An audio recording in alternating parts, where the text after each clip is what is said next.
주님께서 우리의 흔들리지 않는 반석이시니 그분 위에 서야만 우리의 인생도 흔들리지 않을 겁니다. 그 믿음을 가지고 우리 이 찬양 주님 앞에 드리고 말씀을 묵상하도록 하죠.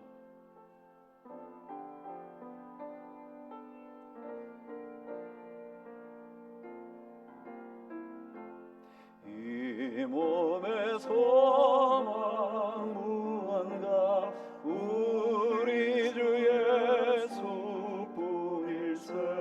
우리 주 예수 밖에는 믿음이 아주 없도다. 주 나의 반석이시니 그 위에 내가 서리라. 그 위에 내가 서리라.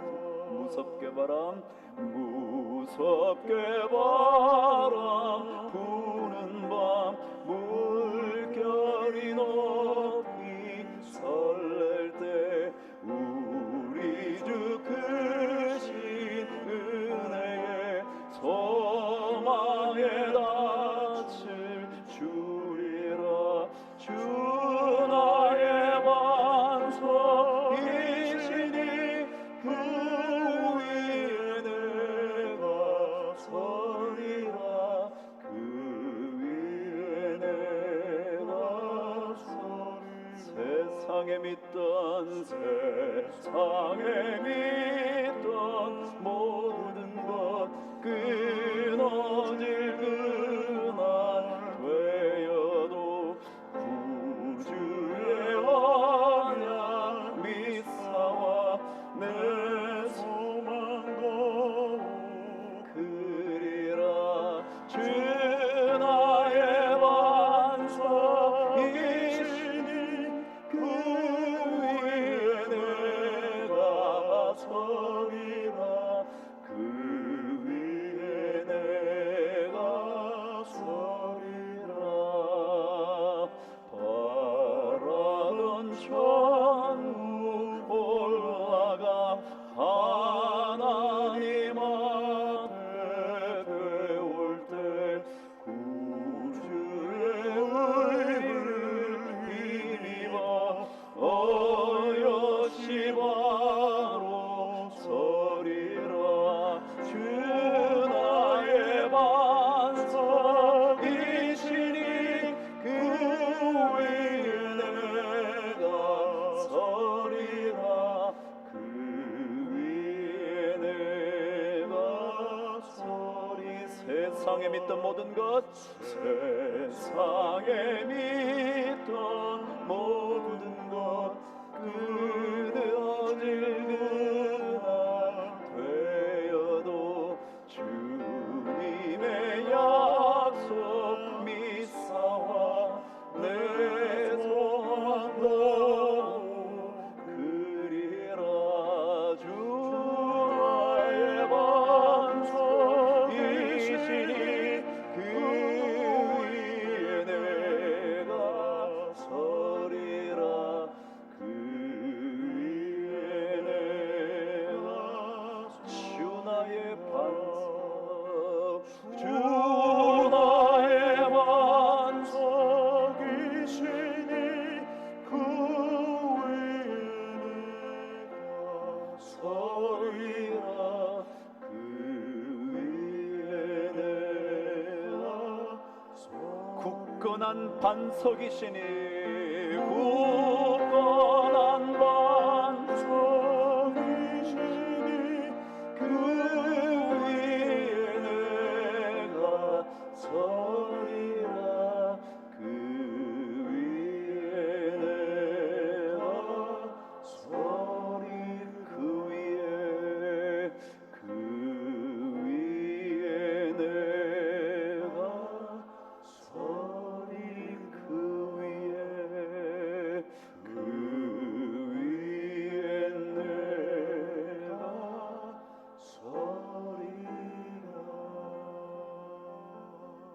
하나님 아버지, 정말 세상에 믿던 것 끊어질 날이 올 텐데 영원히 불변하시는 주님께 우리의 소망의 닻을 내릴 수 있도록 우리의 믿음을 더하여 주시옵소서. 주님만이 굳건한 반석이시고 나머지 모든 것들은 무너져 내리는 모래 같다고 말씀하셨으니 하나님 아버지, 다른 것 붙잡지 말고 굳건한 반석 되시는 예수님만 붙잡고 사는 좋은 신앙의 동지들이 많이 생기게 하여 주시옵소서.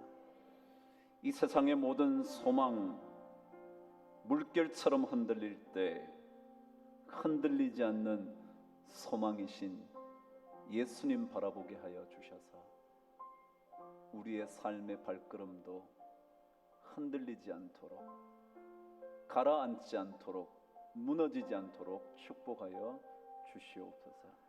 주님께서 오늘 예배를 복되게 하셔서 우리 모든 성도들의 영혼 속에 굳건한 반석 되시는 예수 그리스도가 확고하게 세워지는 귀한 시간 되도록 축복하여 주옵소서. 예수님 이름으로 기도드립니다. 아멘. 무섭게 바람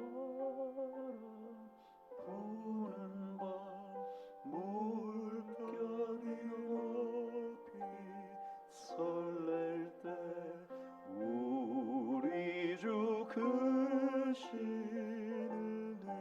소망의 닻을 주리라. 주 나의 반석이시니 그 위에 내가 서리라.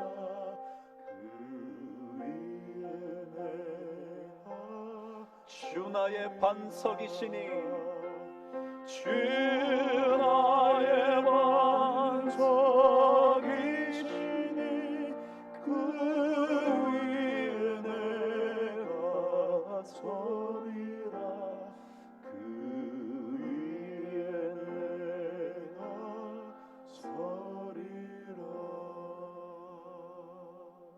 아멘. 오늘 하나님 말씀 우리 요한복음 12장 1절에서 8절까지 묵상하도록 하겠습니다. 요한복음 12장 1절에서 8절까지 저와 함께 묵상하시죠. 1절을 제가 시작합니다. 유월절 여세 전에 예수께서 베다니에 이르시니 이곳은 예수께서 죽은 자 가운데서 살리신 나사로가 있는 곳이라.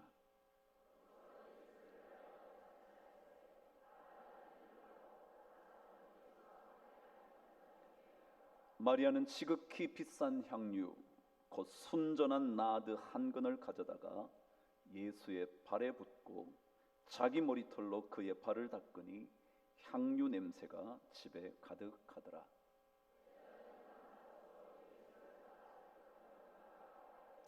이 향유를 어찌하여 300데나리온에 팔아 가난한 자들에게 주지 아니하였느냐 하니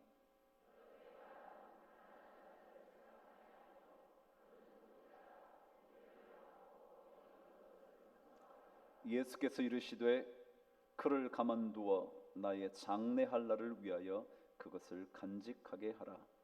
가난한 자들은 항상 너희와 함께 있거니와 나는 항상 있지 아니하리라 하시니라. 아멘. 몇 개월 전에 이 말씀을 여러분이 묵상하셨죠? 기억나시나요? 별로 많은 시간이 지나지 않았는데요. 제가 우리 목회자에게 이 설교 본문과 제목을 전해주고 그 전해준 종이 쪽지를 책상 위에 놔뒀더니 아내가 그러더군요. 당신 이거 얼마 전에 설교한 줄 알아요? 그러더라고요. 제가 모를까요? 알죠. 왜 모르겠어요? 어쩌면 저보다 여러분이 더 잘 알고 계실 텐데 그 설교하면 그렇게 저거 예전에 한 건데 목사님 설교 준비 안 했네? 그러실 텐데 왜 모르겠어요? 제가 알죠. 사실은 그때 그 설교를 다시 한번 여러분과 나누고 싶었던 이유가 있었죠. 그때 여러분 그 설교의 핵심이 뭐였냐 하면 고요한 헌신이라는 것이었습니다. 소리 내지 않고 섬기는 일. 이 사건의 이야기를 아무리 읽어보아도 마리아의 얘기는 마리아 자신의 목소리는 하나도 들리지 않는다는 것, 그것이 고요한 헌신이라는 것, 제가 그때 말씀을 나눴죠. 다시 한번 그 말씀을 나누려다가 말씀을 계속 준비하고 있었으니까 이 말씀을 따로 준비하게 됐죠. 그럼 제가 먼저 한 가지 여쭤볼까요? 여러분, 예수 믿는 게 즐거우신가요? 감사해요. 정말 우리가 그런 찬양 부르듯이 주와 같이 길 가는 것, 아시네요. 주와 같이 길 가는 것 즐거운 일 아닌가. 전 여러분과 제가 이 교회에서 예배드리는 것이 즐거운 일이 되기를 바랍니다. 상처받았던 성도들도 이 자리에 오면 상처가 씻김 받고 기쁨을 회복하여 돌아갈 수 있게 되기를 바랍니다. 힘들었던 삶의 순간순간들이 주의 말씀을 듣다가 전쟁은 하나님께 속한 것이라고 찬송을 부르다가 저는 그 모든 삶의 무거운 짐들조차 가볍게 여길 수 있는 믿음의 능력이 생겨나게 되기를 바랍니다. 그래서 정말 예수 믿고 살고 있는 이 믿음의 삶이 얼마나 즐겁고도 기쁜지 여러분들이 증명해 주시기를 바랍니다.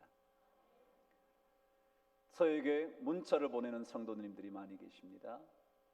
제가 받아 읽을 때마다 참 감사하죠. 목사님 말씀을 듣고 그 말씀을 붙잡고 한 주간을 시작합니다.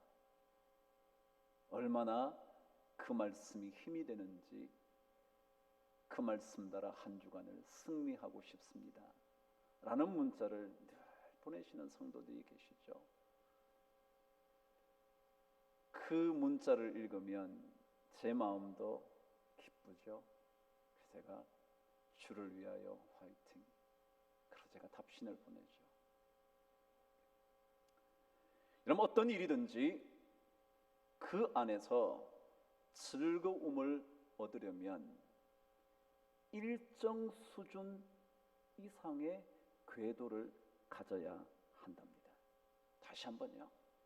어떤 일이든지 그 일로부터 즐거움을 얻게 되려면 일정 수준의 이상의 궤도에 올라야 즐거움이 생긴대요. 전문 분야의 학자들의 이야기입니다. 예를 들자면 악기를 배울 때 처음 배우는 초보자의 단계 때는 훈련이 참 싫습니다. 즐겁지가 않습니다. 배우는 시간대마다 고통스럽습니다. 그러나 그 시간을 지나서 일정 수준까지 오르고 나면 어떤 악보를 내어놓아도 멋지게 연주해낼 수 있고 그 곡을 자기 스스로 감상할 수 있게 되면서 즐거움을 갖게 된답니다. 그래서 그것 때문에 자신이 그 일을 하는 것이 얼마나 아름다운 향기인지를 깨닫게 된다네요. 바로 이 일정한 수준의 궤도에 오르는 것을 학자들은 readiness라는 단어를 쓴답니다. ready 아시죠? 준비되어 있다. 그것의 명사형인데요. 준비되어 있음. 다시 말하면 이것을 기본기를 닦는 과정. 그래서 학습이 효과적으로 되기 위하여 필요한 모든 신체적이며 정신적인 준비를 완료하는 것, 이것이 이루어지면 즐거움이 온답니다. 제가 한번 물어볼게요. 여러분과 제가 오랫동안 신앙생활을 하는데 이 신앙생활이 그 정도의 궤도에 오르셨나요? 제가 처음에 여러분에게 질문 드렸죠. 여러분 믿음 생활 하시는 게 즐거우시냐고. 만일 여러분이 즐거우시다면 여러분의 이미 그 신앙생활로부터 즐거움을 얻게 된다고 한다면 아마도 여러분들은 믿음의 일정 수준 이상의 궤도에 오르셨다고 저는 생각합니다. 그렇지 않고는 이 믿음 생활이 재미없습니다. 교회 오는 것도 힘든 거려. 한 주일 중에 하루 한두 시간 빼는 것도 쉽지 않을 거려. 그렇지만 믿음의 삶이 일정한 궤도 이상에 오르고 나면 그때부터 즐거움이 생긴다는 거예요. 다시 말하면 신앙생활을 하는 동안 여러분이 그 신앙생활의 기본기를 잘 갖추어서 신앙의 학습을 위하여 여러분 자신이 갈고 닦은 그 모든 과정이 준비되어 있다면 그때부터 신앙생활이 즐거울 수 있다, 그런 거예요. 저는 오늘 말씀을 보면서 이 말씀을 통해서 다시 한번 우리가 신앙생활의 기본기가 잘 갖추어졌는가 점검해 보려고 해요. 그래서 여러분과 저의 인생이, 아니 여러분과 저의 믿음 생활이, 그것을 만일 믿는 자의 인생이라고 말한다면 그것이 정말 즐거움을 얻을 수 있을지, 그래서 그것 때문에 향기로운 삶의 발걸음이 될 수 있는지 확인해 보고 싶은 거죠. 예수님께서 나사로를 살리셨습니다. 마르다와 마리아 가정에 기적이 일어난 거죠. 말씀을 살펴보면 이 세 남매가 함께 살고 있었던 것 같죠? 부모님의 얘기는 전혀 없는 걸 보면 부모님은 이미 돌아가셨을 것 같습니다. 그렇다면 그 셋이 살고 있는 가정의 남자였던 나사로가 죽었다는 것은 가정이 그때부터 힘겨워질 것이라는 것 충분히 상상이 되죠. 고대에 여인들만 산다는 것, 과부는 아니지만 결혼조차 못한 여인끼리만 산다는 것 결코 쉬운 일이 아닐 겁니다. 그런데 그 가정에 주님께서 남자인 가정에 책임을 지는 나사로를 살려내셨죠. 그래서 잔치가 벌어진 겁니다. 당연히 주님을 초청했겠죠. 그리고 함께 축하하기 위하여 많은 사람들도 그 집에 찾아왔을 겁니다. 아니 초청했을 겁니다. 주님이 오셨으니 제자들도 당연히 왔을 겁니다. 그때 오늘 요한복음에 의하면 마리아가 나드 한 근, 나드라는 것은 가장 값비싼 좋은 향유라는 뜻입니다. 그 나드 한 근을 깨트려 주의 발에 붓고 그녀의 머리털로 예수님의 발을 닦죠. 그게 바로 여러분들이 몇 번이고 묵상하셨던 본문이죠. 근데 이 말씀이 예전에도 말씀드렸지만 마태복음 26장에도 기록되어 있고 마가복음 14장에도 기록되어 있습니다. 근데 그 본문과 함께 이 요한복음을 읽으면서 제가 몇 가지 신앙의 기본기를 잘 갖추어 어느 정도의 수준의 궤도에 오를 수 있는 삶이 우리에게 이루어졌는지를 확인해 보고 싶다 그랬죠. 그 첫 번째가 이것이었습니다. 오늘 요한복음에 의하면 향유를 깨트린 여인은 마리아라고 기록되어 있습니다. 그런데 마태복음과 마가복음에는 마리아라는 이름이 기록되어 있지 않고 한 여자, 한 여인이라고 번역이 되어 있습니다. 헬라어를 찾아보니까 두 단어는 똑같았습니다. 한 여자, 한 여인이라고 기록되어 있었습니다. 자, 그렇다면 여러분, 과연 진짜 이 향유를 깨트린 여인이 마리아일까? 아니면 다른 여자일까? 다른 여인일까? 그렇기 때문에 요한복음의 사건과 마태복음의 사건이나 마가복음의 사건이 다른 사건일까? 많은 학자들이 연구를 하죠. 그런데 저에게 번뜩 떠오른 생각이었습니다. 정말 마리아일지 한 여자일지 또 다른 여인일지 정작 그것은 중요한 문제가 아니다라는 생각이 든 겁니다. 다시 말하면 마리아가 향유를 깨트렸든지 한 여자가 깨트렸든지 한 여인이 깨트렸든지 그것은 문제가 아니다.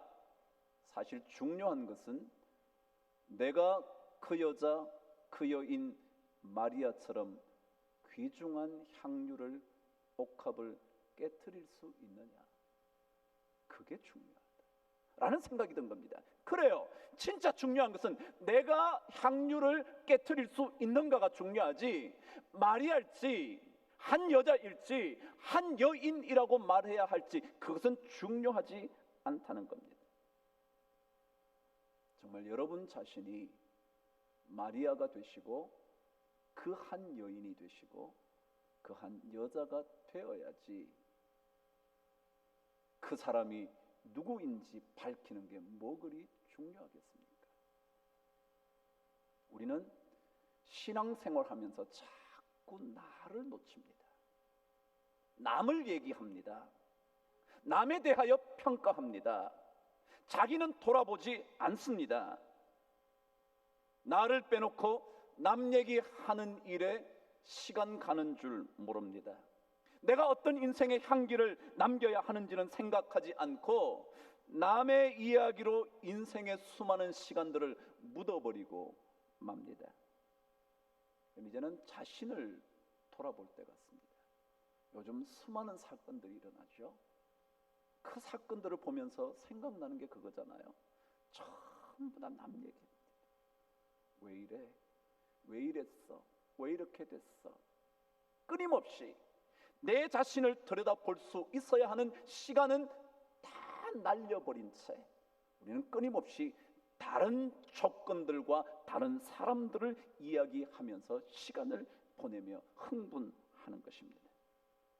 그리스도인들이 신앙의 즐거움을 가지려면 자신을 돌아보는 시간을 많이 가져야 합니다.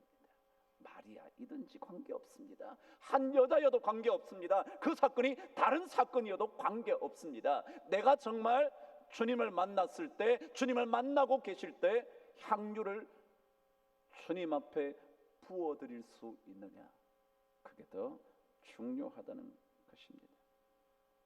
그리스도인들이 자신을 돌아보지 않는 한 향기는 나타나지 않습니다. 그 여자, 그 여인 마리아 아무 관계 없고요. 그 여인이 머리털로 발을 닦았든지 그 여인이 수건으로 발을 닦았든지 그것은 아무 관계 없습니다. 내가 주님께 향유를 부어드리고 내 머리털로 주님의 발을 닦을 수 있느냐가 중요합니다. 능력의 예수 그리스도를 믿는 자, 구원하시는 예수 그리스도를 믿는 사람들은 더 이상 남에게 눈을 돌리지 않고 자신을 돌아보는 사람입니다. 이것은요, 성경 말씀을 계속 읽어가면 또다시 확인할 수 있습니다. 마리아가 이 향유를 부었을 때, 그리고 그 여인, 그 여자가 향유를 깨트렸을 때 그 사건에 대한 반응이 기록되어 있습니다. 요한복음에는 그 반응을 보인 사람이 가룟 유다라고 기록되어 있습니다. 그런데 마태복음에는 그 여인의 향유를 깨트린 것을 보면서 반응한 사람들이 누구였냐면 제자들이었습니다. 뭐라고 반응했느냐면 제자들이 보고 분개하여 이러기를 왜 이렇게 낭비했지? 그랬다는 겁니다. 마가복음에는 어떻게 되어 있냐면 제자들이 반응을 보였다고 기록하지 않고 어떤 사람들이 화를 내어 서로 말했다, 그렇게 기록되어 있습니다. 자, 보십시오. 요한복음에는 가룟 유다라고 기록합니다. 마태복음에는 제자들이라고 말합니다. 그 속에 가룟 유다도 포함되어 있겠죠. 마가복음에는 어떤 사람들이라고 그럽니다. 그래요. 누굴까요? 가룟 유다일까요? 어떤 사람들일까요? 아니면 제자들일까요? 근데 그건 중요하지 않아요. 하나도 중요하지 않아요. 그게 제자이어도 관계없고요, 가룟 유다여도 관계없고요. 그것이 이 자리에 모인 여러분일 수도 있을지도 모르는데 그거는 관계없어요. 정말 그 사건을 보면서 내가 어떻게 반응할 거냐가 중요하다는 겁니다. 그럼 가룟 유다가 흥분했나요? 그래요, 흥분했죠. 제자들은 흥분 안 했나요? 흥분했죠. 거기 온 축하객들도 흥분했죠. 우리라고 별것 있겠습니까? 우리도 아마 그 자리에 있었으면 어쩌면 그 어떤 사람들처럼, 제자처럼, 가룟 유다처럼 흥분했을지 모르는데요. 그게 누구인들 무슨 상관이겠습니까? 우리도 별반 다른 인물 아닐 겁니다. 우리도 어쩌면 그 사건을 보면서 낭비라고 그렇게 지적할 수 있을 겁니다. 우리 그리스도인들이 믿음의 헌신을 하게 되었을 때 우리가 어떤 반응을 보일 거냐? 그것을 가리켜 허비한 것이라고, 낭비하는 것이라고, 그런 믿음 생활 아무런 도움도 되지 않는데 그런 생활 한다고 말할 수 있는 사람일지 모릅니다.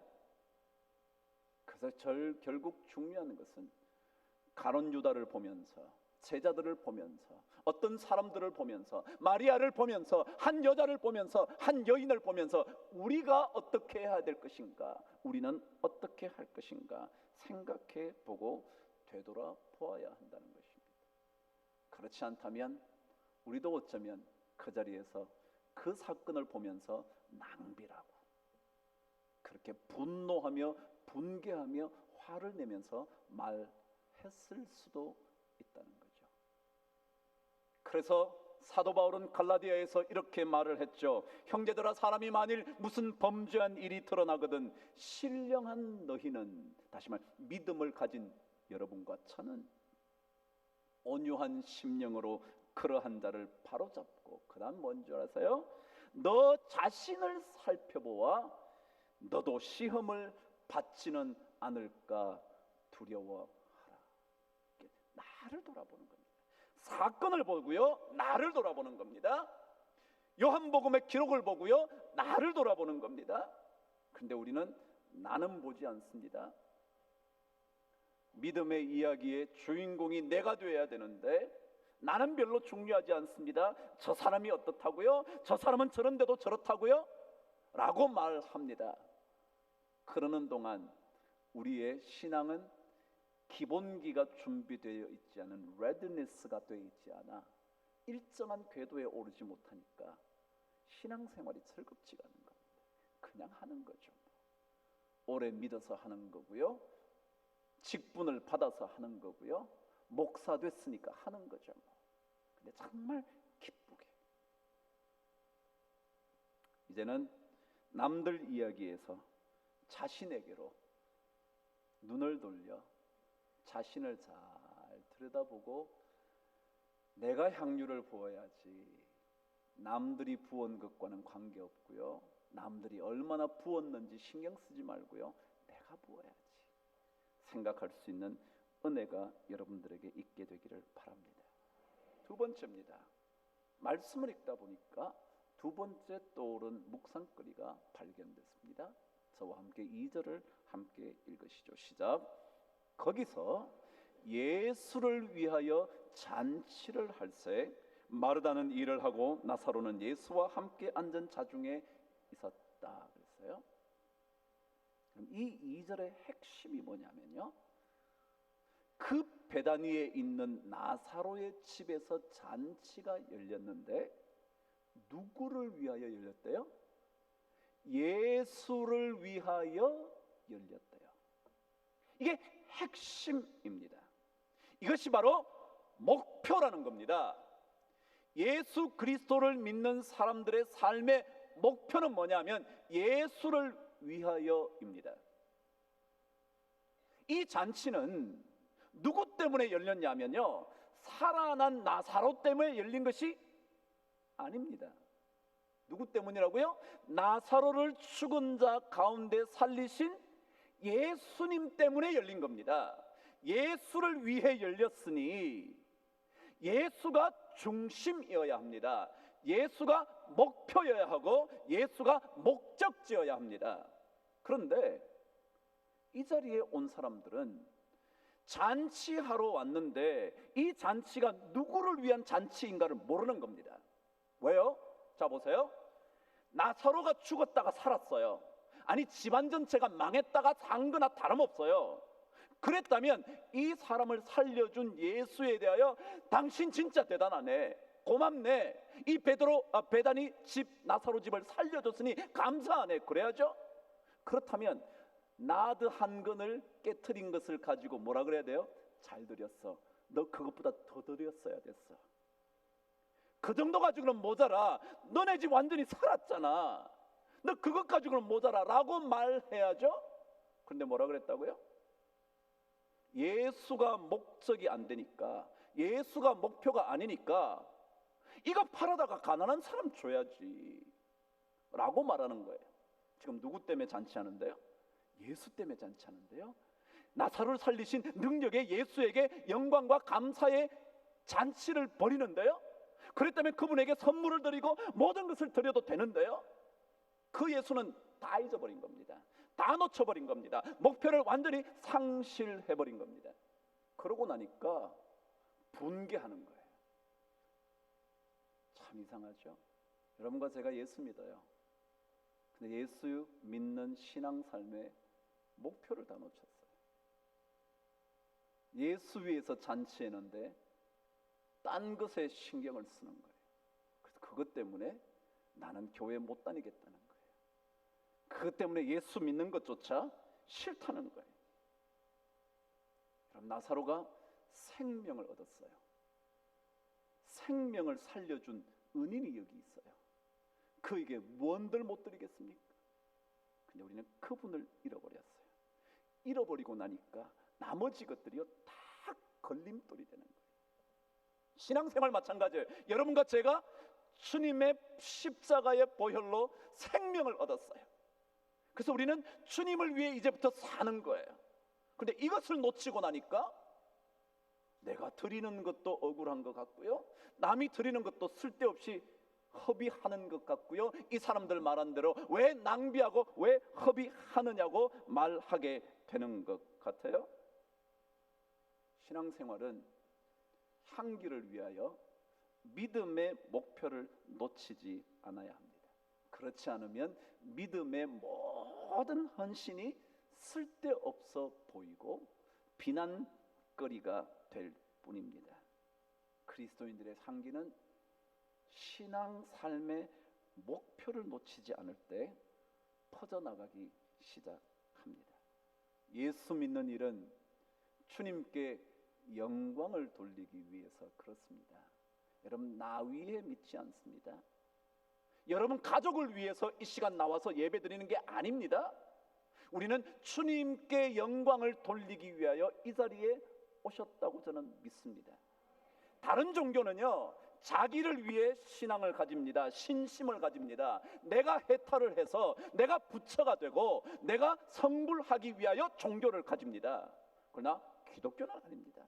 우리는 주의 영광을 위하여 종교를, 예수를 믿습니다. 그게 전혀 다른 것입니다. 그래서 사도 바울은 그 유명한 로마서 14장 8절에서 이렇게 고백하지 않았습니까? 우리가 살아도 주를 위하여 살고 죽어도 주를 위하여 죽나니 그러므로 우리가 사나 죽으나 다 주의 것이로다. 그러니까 사도 바울의 고백이 뭐냐면, 우리가 살아도 나 위해서 산다고요? 내가 돈을 벌어도 우리 가정 잘 돌보려고 돈 번다고요? 아니요. 우리는 주를 위하여 살고요, 주를 위하여 일하고요, 주를 위하여 인생의 발걸음을 옮기는 거예요. 이게 목표예요. 이걸 다 놓쳐버려요. 그러니까 기도했는데 응답이 안 되면 예수 안 믿는 거예요. 헌신했는데 거기에 대한 대가가 주어지지 않으면 포기하는 거예요. 왜요? 목표를 놓쳤거든요. 그래서 사도 바울은 로마서 14장 7절 바로 8절 앞에서 이렇게 말하죠. 우리 중에 누구든지 자기를 위하여 죽는 자도 없고 사는 자도 없대요. 다른 종교는 자기를 위해 살아요. 내가 어떻게 잘 고해의 바다를 잘 지나갈 수 있도록, 그래서 자기가 득도를 하려고 그러는 거예요. 근데 우리는 그렇지 않아요. 우리는 누구도 자기를 위하여 사는 자가 없고 누구도 자기를 위하여 죽는 자가 없도다. 우리는 살아도 주를 위하여 살고 죽어도 주를 위하여 사나니 그러므로 사나 죽으나 우리는 다 주의 것이다. 이 목표를 놓치지 않아야 합니다. 이 목표를 놓치고 난 가룟 유다와 제자들과 사람들은 흥분하고 화를 내고 분개했지만 예수님은 뭐라고 말씀하셨느냐면 이 여인에 대하여 마태복음과 마가복음에는 이렇게 기록되어 있습니다. 너희가 어찌하여 그 여자를 괴롭게 하느냐? 그가 내게 좋은 일을 하였느니라. 여러분, 믿음의 목표를 안 놓치면요, 그 모든 헌신이 좋은 일이에요. 남들이 안 알아줘도요, 그 일 헌신했으면 그게 뭐라고요? 좋은 일이에요. 왜냐면 목표가 분명해요. 목표를 놓치고 나면요, 내가 헌신한 게 다 낭비했던 거예요. 내가 왜 믿었나? 내가 왜 헌신했나? 내가 왜 이렇게 돈 바치고 시간 바치고 다 해서 근데 아무것도 된 거 없냐? 누구도 알아주지 않는데. 목표를 놓치면 그래요. 근데 목표를 놓치지 않으면요, 주님께서 뭐라 그런다고요? 그가 내게 좋은 일을 했다. 그거예요. 여러분과 제가 신앙의 목표인 주의 영광을 위하여 사는 것 놓치지 않아서 여러분의 믿음의 삶이 향기로워지고 즐겁게 되기를 주의 이름으로 축복합니다.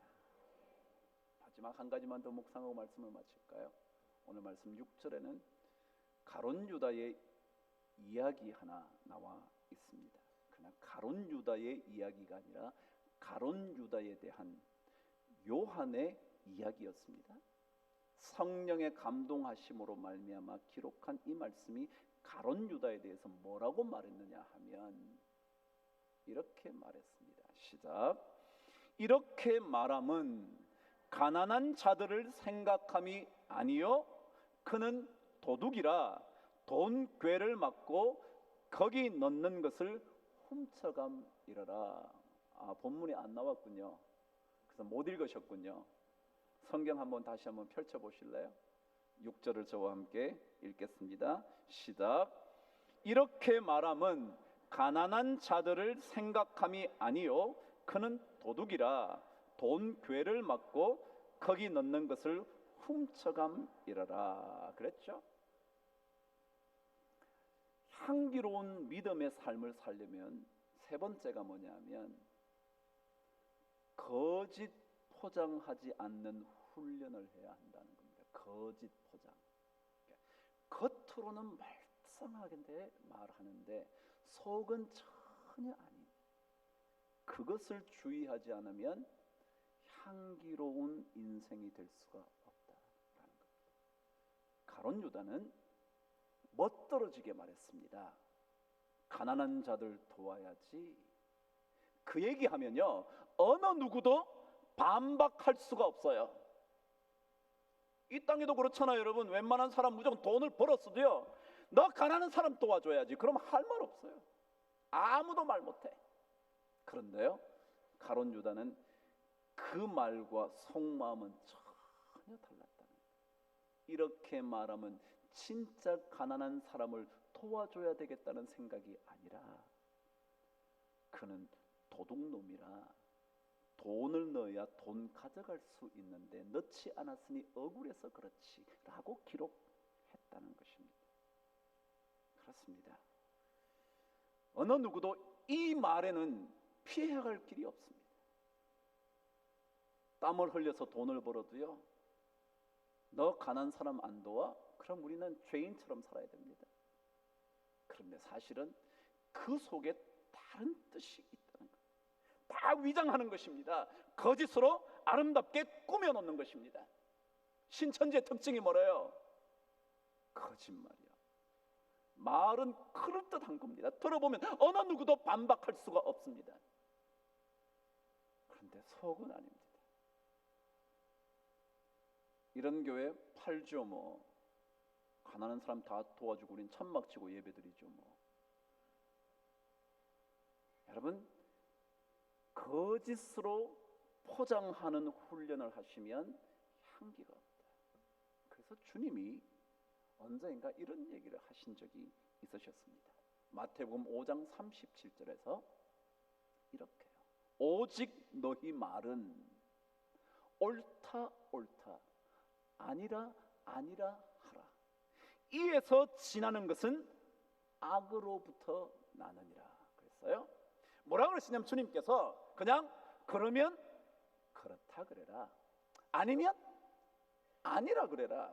그걸 가지고 아닌 것을 인 것처럼 팍 꾸며대지 마라. 인 것을 아닌 것처럼 부풀려 말하지도 마라. 그냥 그러면 그렇다, 아니면 아니라 그래라.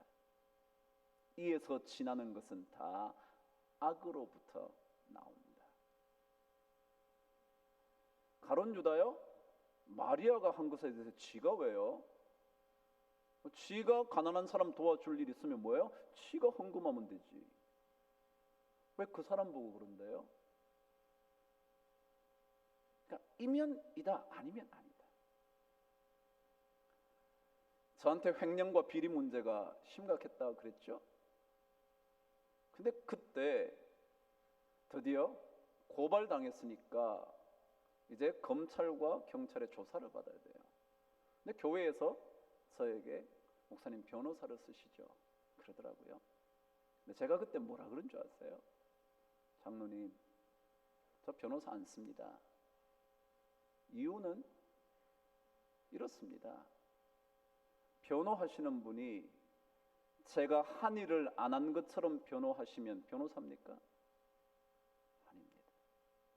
그리고 안 한 일을 한 것이라고 말한다면 그거 되겠습니까?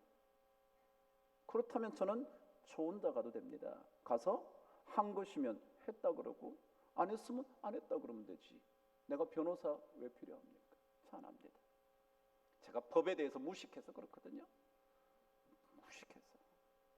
목사님, 그래도 법적인 용어가 있고 어떻게 대처하는 게 변호사를 써야 됩니다. 그러더라고요. 그냥 그때 계속 그러죠. 괜찮습니다. 제가 뭐 떼먹은 거 있으면 감옥 살면 되지. 아니면 아니고. 그랬어요. 저는 그런 마음이에요, 진짜. 제가 여러분 옛날에 한번 군대 얘기해 줬잖아요. 제가 군대 신고식을 하는데 그때 이병이잖아요. 짝대기 하나, 황이병. 그 신고식을 딱 하는데 저보고 그래, 황이병 군대 생활 어떻게 할 거야? 내가 몇 번 얘기했어요, 여러분들에게. 제가 이렇게 말했어요. 바보잖아요, 제가. 고참이 뭐라고 말씀하셔도 제 양심에 어긋나면 안 하겠습니다. 제가 그랬거든요. 많이 맞았겠죠? 참 바보같이 맞을 짓을 하고 있어요. 진탕 맞았죠. 고참이 뭐라 그래도요, 제 양심에 어긋나면 안 하겠다 그랬어요. 그게 왜 그런 줄 아세요? 저 카츄샤 출신인데요. 카츄샤 미군 부대 물건이 많아요. 그 고참들이 몰래 가져오라는 거야. 가져가면 그걸 가지고 바깥에 나가서 뭐 술도 바꿔 먹고 담배도 피우고 뭐 그러는 모양이죠. 그런 얘기를 하도 많이 들었어. 제가 저도 모르게 신고식 하는데 어떻게 할까요? 그래서 양심대로 살겠습니다. 양심대로 사는 게 뭔데? 고참이 시켜도 양심에 어긋나면 안 하겠습니다. 머리 박아. 여러분 그래요. 우리 예수 믿는 사람이요, 조금 그거 배우셔야 돼요. 때때로 이 말이 상대방에게 상처가 될 수는 있기는 하겠지만 이면 이다, 아니면 아니다 그러세요. 그게 좋아요. 저 미국 생활 15년 했어요. 젊을 때 뭐 젊다고 그래야 될지 모르겠지만 제가 30대에 딱 접어들면서 미국 갔거든요. 그러면 제가 45세에 왔으니까 어쩌면 제 젊은 시기 혹은 약간 익어가는 인생의 시기를 거기서 다 보냈죠. 저도 모르게 약간 straight talk이라고 그래요. 미국은 straight talk, 그대로 직선적으로 말하는 것. 이면 이다, 아니면 아니다. 그런 게 제가 익숙해졌나 봐요. 근데 한국은 좀 아닌 것 같아요. 이어도 뭐요? 아닌 것처럼 가만히 있어. 그래 나는 다 동의한 줄 알았어요. 가만히 계시길래. 나중에 보면 아니야, 동의 안 하신 거야. 그냥 예를 들어 동의 안 하셨으면 목사님 그건 아닌데요? 라고 그랬으면 제가 저는 이렇습니다, 저는 이렇고요 말을 했을 텐데 그냥 이렇게 하실까요? 그랬더니 가만히 계시라고 또 한 줄 알았죠. 저하고 문화가 다르대. 저하고 문화가 다르대요. 그래서 저는 아직까지도 그런 게 있어요. 아직 제가 성숙하지 못해서 스트레이트 톡을 조금 상처가 되게 말하는 경우는 있어도요, 제가 아닌 걸 이다 그렇게 잘 말 못해요. 아니면 그냥 그거 아닌데요, 장로님 그거 아닙니다, 그리고 막 싸워요. 아니니까. 그리고 끝나면 끝이에요. 여러분 뭐 대화는 논의하다 보면 그럴 수도 있죠. 근데 우리는 그렇게 하면 안 돼. 이어도 아닌 것처럼, 아니어도 인 것처럼. 그러니까 이게 뭐 어느 게 맞는지 모르겠는 거예요. 성경은요, 이면 이다. Let your yes be yes. 당신의 yes면 yes라고 그렇게 되게 해라. Let your no be no. 그래서 no면 no지. 그걸 가지고 막 no를 막 인 것처럼 막 둘러대니까 이게 인지 아닌지 막 나중에 헷갈려가지고 그래요.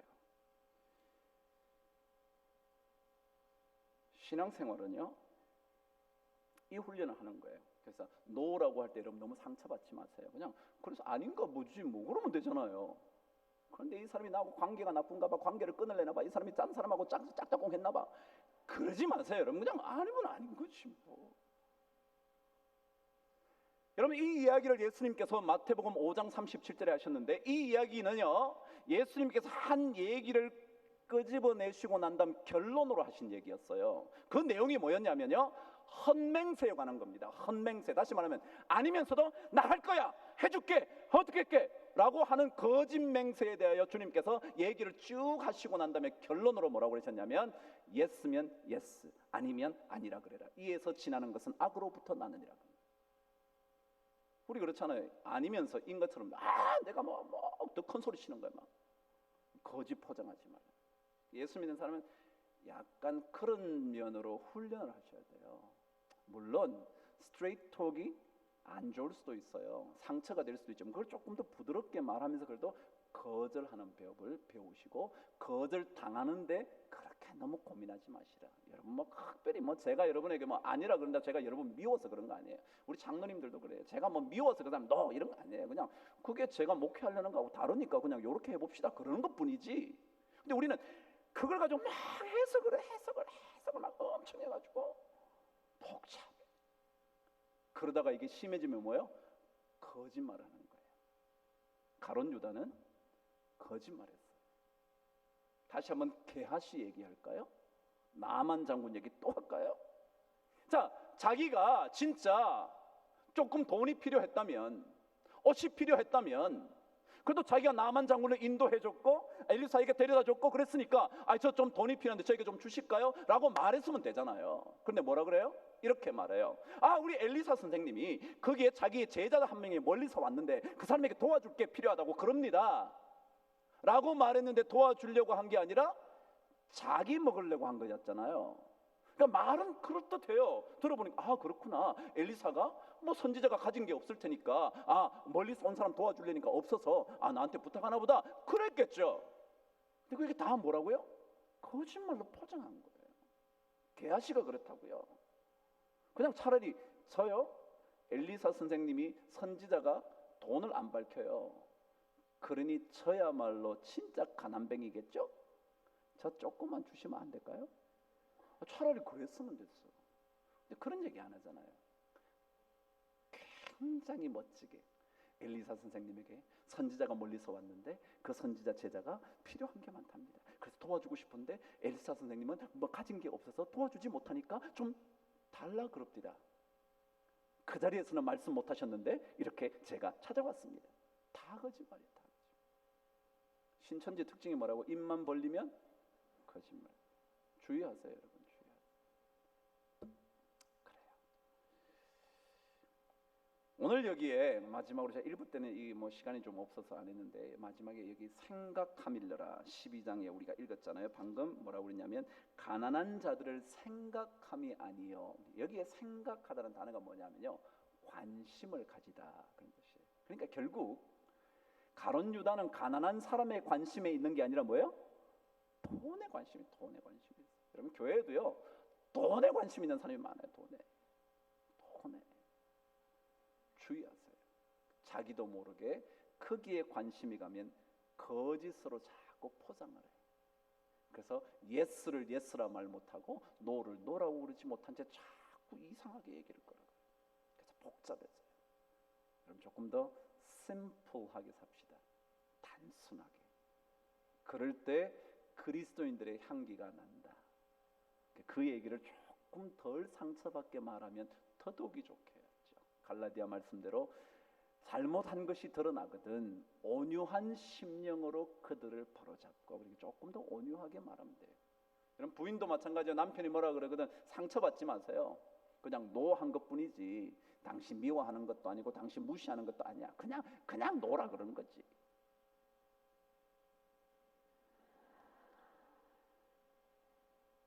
그래요. 오늘도 우리 6월 첫날에 여러분 이 자리에 오신 것 환영합니다. 정말 주님께서 우리 모두에게 그런 향기가 잘 나는, 향기로 가득 채워지는 그런 인생 되기를 주님 이름으로 축복합니다. 기도하겠습니다. 하나님 아버지 고맙습니다. 참 믿음의 삶을 통하여 즐거움을 얻기가 쉽지 않지만, 그러나 이 믿음의 일정한 수준의 궤도로 올라가서 어떤 일을 만나도 즐거움과 기쁨과 향기를 잃어버리지 않도록 우리 모두를 붙잡아 주시옵소서. 신앙 연륜이 오래됐다고 이 궤도에 오르는 것만은 아닐 텐데 하나님 아버지 오늘 말씀대로 세 가지를 잘 묵상하고 기도함으로 우리의 신앙의 기본기가 ready, 준비가 되어서 우리 삶을, 믿음의 삶을 기쁨으로 이어갈 수 있도록 도와주시옵소서. 예수님 이름으로 감사하며 기도드리옵나이다. 아멘.